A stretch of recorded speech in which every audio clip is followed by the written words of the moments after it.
G'day guys, welcome back to my channel. My name is Wildcard. Whether you agree with me or disagree with me, I really do appreciate you being here. Thank you for watching. Now, second round of Six Nations 2022. This is it. This is the game that we've all been waiting for. Since last year, both France and Ireland has managed to defeat the All Blacks. We've all been wanting to know who's the number one team in the Northern Hemisphere. And it's finally gonna happen. Six Nations, State of France, round 2, France versus Ireland. And this is gonna be a cracking game. And Ireland came out last week with a very dominant performance over Wales at home, whilst France came out with an exceptionally good performance as well against Italy. Now, going into this game, bad news came out of the Scotland team. Let's take a look. This could be a decider for the game. This could be something that could be, ultimately come down to one of those things. What if? One of those what if questions that everybody gonna talk about over dinner parties. Johnny Sexton, exceptionally impressive performance last week against Wales. When he came off the field, Ireland was not able to score any more points against Wales. So, yeah, like it or not, Sexton's influence in the game is noticeably different when he's off the field, right? And Sexton is caught with a hamstring injury during the training. And to Andy Farrell's dismay, who wanted to start the exact same team as he did last week, he's forced to make a change in number 10, putting Joey Carberry in that spot. Joey Carberry is a pretty good player, number 10, so there shouldn't be much of an issue, but, you know, there's huge weight on his shoulders this weekend. Probably the biggest match of his career. And going to Stade de France, nice day on the Saturday night. Bit cloudy, dry. That's probably the main thing. Last week, France played Italy. It was a bit wet. It was a bit scrappy. And France had a lot of plays where they're not able to execute cleanly because of the wet weather. Because of the rain. And this weekend, we're going to have a clean Saturday. It's going to be dry, and we're going to have a cracking night for rugby, right? Now, also, the two teams have played exactly 100 times 100 times over the years. And France has beaten Ireland more often than not. And the last few meetings, France has beaten Ireland 2 years in a row.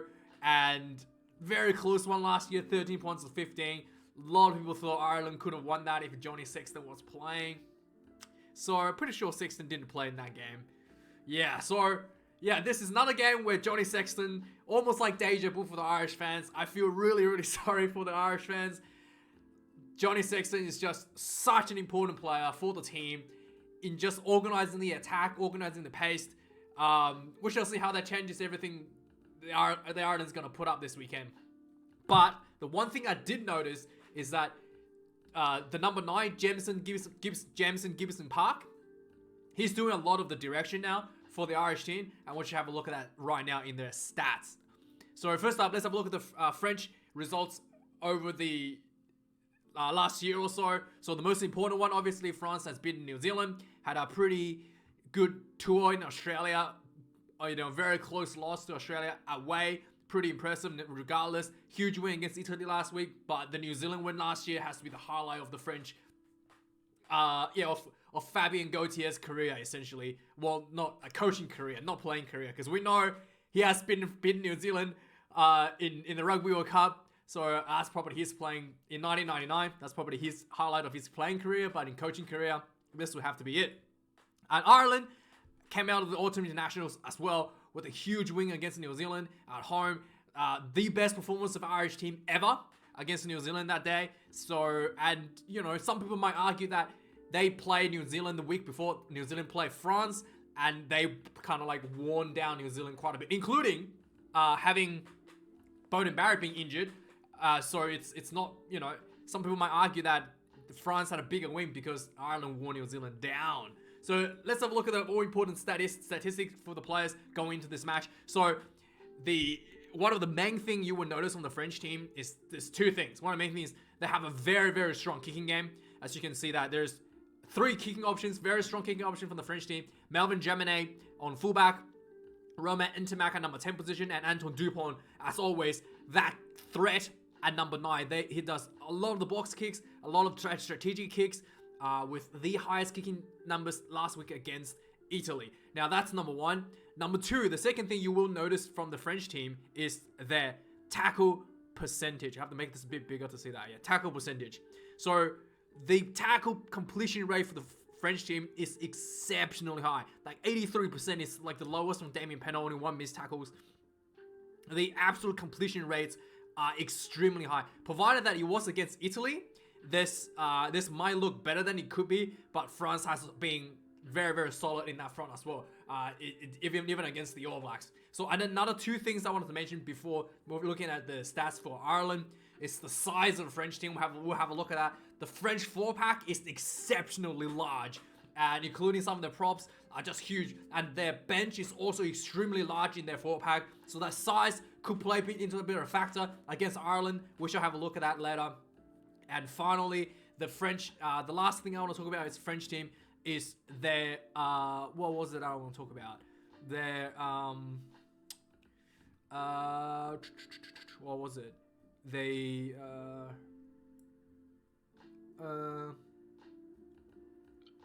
anyway, I'll talk about it when I remember it, but I think there's one more thing I want to talk about. But, so yeah, so that's the French team in terms of their stats. Oh yeah, despite the French stats, by the way, despite the overwhelmingly good stats, France had a little bit of struggle against Italy in the first half. Maybe due to the wet weather, but Italy was ahead of France, I think about 30 minutes in, all the way to about 30 minutes in. So it's not like a perfect game last week for France, whereas Ireland last week, I think overall had a slightly better performance, more consistent performance, even though the Ireland also had a bit of a rust in the first half, not having to able to convert a lot of that dominance into points in the first half as well. So both teams had a bit of a rusty start in the first half, but France was definitely losing to Italy for about 30 minutes. So that's something to keep in mind despite their extremely good looking stats. Now for the Ireland team as well, you will notice that the run meters is probably one of the most important thing that the Irish team, they do a lot of carries, a lot of running. And then this is something that may be the thing that, you know, changes the way Irish play without joining Sexton, is that Jameson Gibson-Parks directs a lot of those running without his forwards. There's a lot of just like back and forward, left and right switching of sides from Jameson Gibson-Parks. So he's not afraid to just switch a direction of attack as he sees the space is open up, and then he's very quickly able to make that decision. Something that I guess Anton Dupont can do as well, but Jameson Gibson did exceptionally well that last week and able to give the space that is available for his forwards to get these run meters, to get these these really good results, really good go forward for the Irish team. The kicking game, you can notice that it's not nearly as much as the French.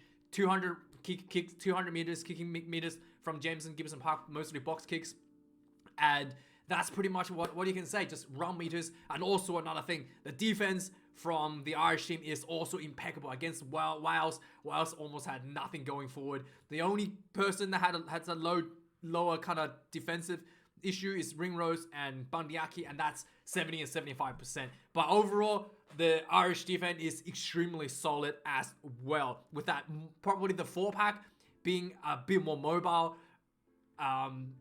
having that extra bit of lighter on the weight as well could potentially play in as an advantage. Now, let's have a look at the overall lineup between the players. So first off, the 4-pack has a little bit changed for the French side. So right off the bat, the French team has a same starting front rowers as they did against Italy. Cyril Bailey comes in at number 1, Julian McCont number 2, and Uni Antonio. I think he's the biggest prop in the world. Coming in number 3, and that big size, 145 kilograms. He used to be like 150, so he's lost a lot of weight, and he's still 145 kilograms, almost 2 meters tall for a tight head prop. So this is a huge size advantage for the Irish side. Whereas if you look at the for the French side rather, and if you look at the Irish side, the front rowers is a lot more mobile, comparatively speaking, a bit lighter. So you have Andrew Porter, very mobile, 120 kilograms, extremely fit for Ireland at a loose head prop position, and Roland Keller comes in at number 2 in the hooker position, and Ty Furlong, best tight head prop in the world, despite having comparing to Antonio Antonio being, over 20 kilograms lighter, extremely mobile, extremely good runner, and being able to link up with his backs quite efficiently. Comes in at number 3, Ty Furlong for the Irish forwards. Cameron Wookie is coming in at number 4 for France. He's becoming the go-to lock for the French team. Extremely good at breakdown, on top of his exceptionally clinical executions of the lineouts. Paul Valemsa comes in number 5 for the French side. Ty Burns coming in number 4. James Ryan stays the number 5 position. The two experienced combination for the Irish side. For the loose forwards, this is probably the most important aspect of the game. This could be where the game is decided on the field on the weekend. It's the speed of the breakdown, how quickly Ireland can get that breakdown, how much France can slow that breakdown down and disrupt that Irish flowing attack. And that's probably the key to the French victory here. And for Ireland, it's the opposite. Really try to secure that breakdown quickly. Having that bigger, I guess, lighter and more mobile forward pack, they really have to utilize that and play into that advantage. So for the French side, there's a little change for the number 6 spot. Francois Croc comes up from the bench at a number 6 jersey. And then Anthony Gerlach moves from the open side from the blind side to the open side, flanker position at number 7, and Gregory Aldrich comes in at number 8. For the Irish side, unchanged. Caelan Doris comes in number 6, Josh Van der Fleer number 7, and Jack Conan at number 8. The back line, so we talked about a couple of changes for both. One change for either team due to injuries. First up, Anton Dupont is up against Jameson Gibson Park. This is probably the most important thing in the back line. The two fluid halfbacks who are both exceptionally good at making quick decisions on the spot and finding that gap and space behind your defensive line, and immediately directs attack towards that weakness. So both extremely quick, extremely agile, and extremely, a lot of flair on the field. So this is fireworks to be made at the number 9 position. Who's going to come out on top? We have to wait and see. Anton Dupont has a little bit of advantage, in my opinion, over Gibson Parks. Is that Anton Dupont, he's not afraid to run the ball, whereas I don't think Gibson Parks tries to carry the ball very much himself. Whereas Dupont, he's not afraid to run it himself if he sees the option available. So a little bit of out of threat there for Anton Dupont. And Roman Intermac comes in number 10. Joey Carberry, big shoes to fill, comes in number 10 for the injured Johnny Sexton. And hopefully, based the way the Ireland plays, with Jameson Gibson Parks directing most of the traffic from the halfback position, maybe Joey Carberry can take some of the load off Joey Carberry, and hopefully he's not going to have such a rough time this game. And and hold to his composure. Number 11.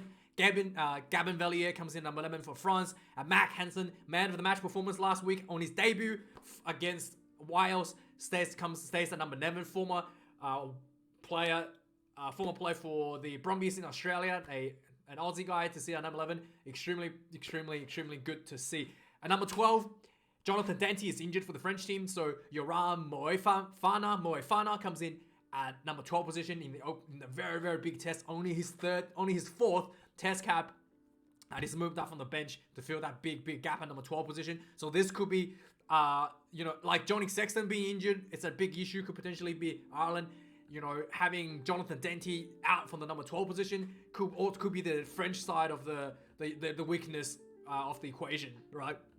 Bundy Aki comes in number 12. Gary Rose comes in number 13 for the Ireland side. Gaio Fiku comes in at number 13 for the French side. Now, the number 14, Damien Penard, steps in for French. Probably the best winger, or one of the best wingers. I guess Villiers scored 3 tries last week. He's really stepping up as well for that 11 jersey. But Penard, the more experienced winger on number 14 spot. He did had a couple of opportunities to score tries where he was able to, maybe because of weather, he wasn't able to recover the ball. So missed a couple of opportunities there, but dry weather this weekend, we shall see how Penard performs against Ireland. Andrew Conway retains the number 14 jersey for Ireland. And the fullback position, Melvin Geminet, ever since he debuted for France against Australia, he's now the go-to goal kicker for France. His kicking percentage is exceptionally high, like 99. I think I've seen him miss maybe 2 kicks in over the last 7 games he's played. Overall, I think he missed 1 against Australia and he missed 1 against the All Blacks. And I think that is it. Let me know if I'm wrong. But his kicking percentage is extremely high. He's up against a Hugo Killen the fullback who's played exceptionally well for Ireland in recent times as well. So we shall see how this goes. The big difference here in the fullback, Melvin Jaminet is more likely to kick the ball when he gets it, whereas Hugo Kinnan, he's more likely to run the ball. We shall see. There's big contrasting strategy there for the two teams. Now on the bench, Patao Movaka stays on the number 16. John Baptiste Gross stays on number 17. And Demba Bamba, the other huge prop, comes in off the bench at number 18. Just absolute machine at the scrummaging. So this is something that the French is looking at, potentially punishing the Ireland team with their size, just coming off the bench with their 4-pack. On the Ireland side, number 16, Dan Sheehan stays number 16 jersey. Ken Healy retains his spot at number 17, and Finlay Bellin retains his spot at number 18. So, yeah, we shall see how this matchup goes, but the scrummaging is going to be a key issue coming off the second half on the bench. Romain Taufifanoa, as another guy that's coming off the bench, huge impactful player. Gavin, what's his name? Gauthier has really liked him coming off the bench, and he's been there ever since as a finisher for the French team for, I think, for the last at least 12 months now. He's just been coming off the bench and making huge impact for the French side. And, you will notice that his size is just, again, huge size coming off the bench, 133 kilograms. Good news for the French, for the Irish side, Ian Henderson is clear of his injury, getting that reserve position at number 19 as probably for Ty Burns. For Ian Henderson for the Irish side, so that's a little bit boost for the Irish team. Tabal Filament, a new addition to the French team, coming in at number 20. Dylan Critton, another new addition for the French team at number 21. Peter Romani returns to number 20 jersey for Ireland, and Conor Murray comes in at number 21 for that number 9 position reserve. And Maxime Kuyu comes in at number 22, and Thomas Ramos comes in at number 23 for the French team. And for the Irish side, the last two players changes in the back line for reserves. Jack Carty comes in as a reserve number 10 for Joey Carberry, and then Robbie Henshaw comes in as a reserve, I guess a utility reserve, potentially fullback for the Irish side at number 23. So that is the selections, guys. This is one of those games where it's so close. I find it difficult to call it either way. I do feel like if Johnny Sexton is playing, I will probably say Ireland was going to win this one. The fact that Johnny Sexton is out, and Johnny Sexton has always been such a huge piece of the puzzle for Ireland. And also France is at home. You really want that experience, want the captain to be there in an away, big away game like this. I just feel like France has a little bit edge over Ireland here this weekend. Yeah, that's my predictions. Let me know your thoughts, guys, in the comments down below. I really do appreciate you watching this video. And yeah, have a good day, guys. Like, comment, subscribe, yada. I'll see you guys later this week for the reviews. Thank you for watching. Cheers.